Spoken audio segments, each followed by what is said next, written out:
Assalamualaikum warahmatullahi wabarakatuh dan selamat siang untuk kita semua. Perkenalkan, nama saya Parman Sahna Pitupulu, NPM 19050039,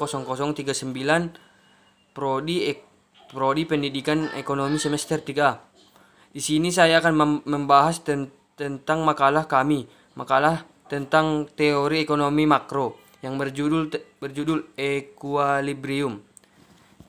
Yang pertama saya akan membahas tentang pengertian equilibrium konsumen. Pengertiannya yaitu keseimbangan konsumen atau equilibrium konsumen merupakan suatu pencapaian kepuasan yang maksimum yang menyebabkan konsumen tidak lagi berusaha untuk menentukan gabungan barang lain yang akan digunakannya. Barang indifferent menunjukkan kombinasi dua barang yang memberikan utilitas maksimum bagi konsumen. Kedua, nilai guna atau utility. Nilai guna atau utility adalah kepuasan atau kenikmatan yang diperoleh seseorang dari mengkonsumsi suatu barang. Jika kepuasan itu semakin tinggi, maka semakin tinggi juga nilai guna utility-nya. Dalam membahas nilai guna, perlu dibedakan antara dua pengertian, yaitu nilai guna total dan nilai guna marginal. Nilai guna total merupakan jumlah seluruh kepuasan yang diperoleh oleh mengkonsumsi sejumlah barang tertentu. Sedangkan nilai guna marginal merupakan pembahasan atau pengurangan kepuasan sebagai akibat bertambahnya penggunaan suatu unit barang tertentu. Yang pertama, pendekatan nilai guna atau utility kardinal, yaitu menyatakan bahwa kenikmatan yang diperaih konsumen dapat dinyatakan secara kuantitatif. Yang kedua, pendekatan nilai guna ordinal, yaitu menyatakan bahwa kenikmatan yang diperoleh konsumen dalam mengkonsumsi barang tidak dikualifikasi. Sekian pembahasan dari saya. Salah dan janggalnya saya mohon maaf, kepada Tuhan saya mohon ampun. Selanjutnya akan disambung oleh teman saya yang kedua. Wabillahi taufiq wal hidayah. Wassalamualaikum warahmatullahi wabarakatuh. Assalamualaikum warahmatullahi wabarakatuh. Perkenalkan, nama saya Nur Sakinah Hasibuan, NPM 19050036, Prodi Pendidikan Ekonomi.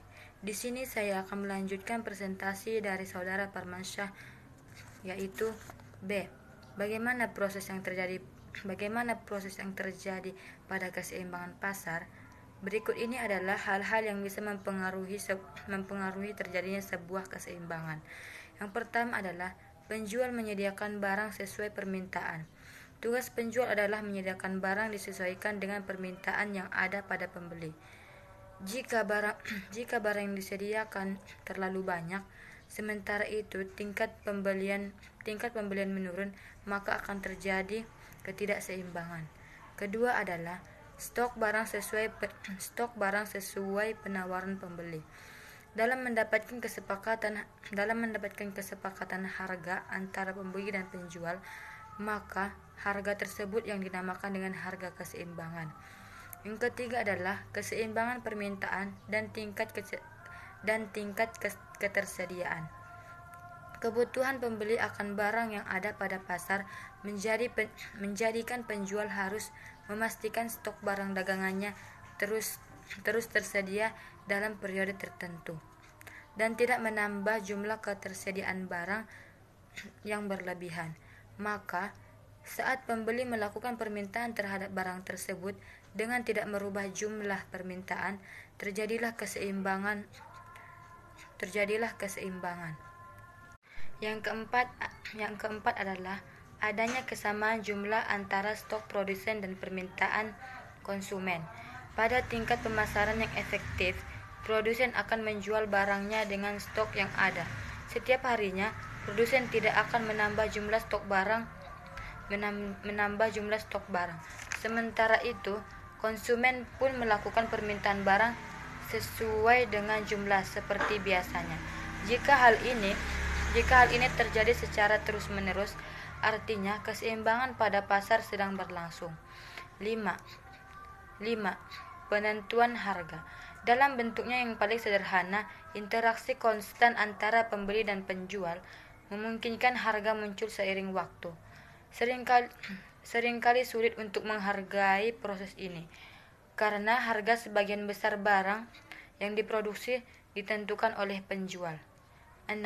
Menentukan keseimbangan pasar melalui harga.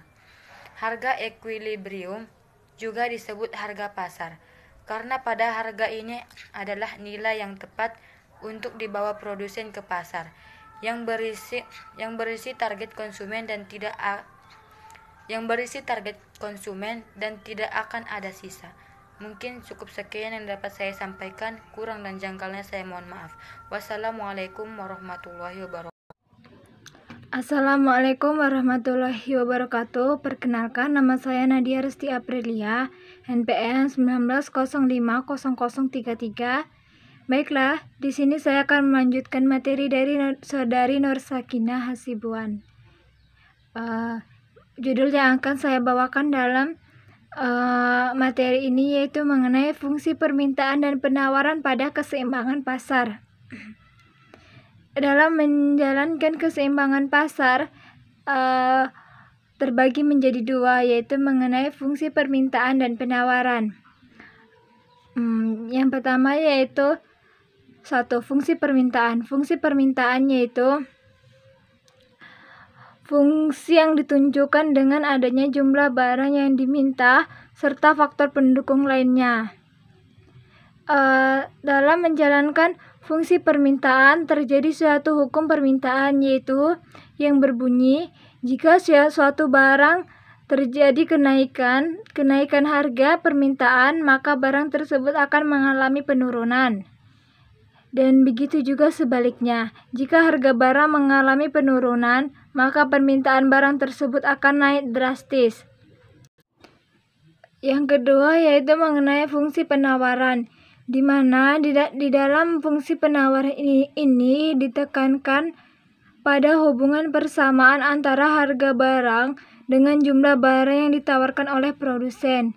Cara kerjanya yaitu disesuaikan dengan adanya hukum penawaran, di mana terjadinya kenaikan jumlah barang yang ditawarkan seller diikuti dengan harga barang pada pasar terjadi kenaikan. Mungkin cukup sekian materi makalah kami. Saya tutup dengan wassalamualaikum warahmatullahi wabarakatuh.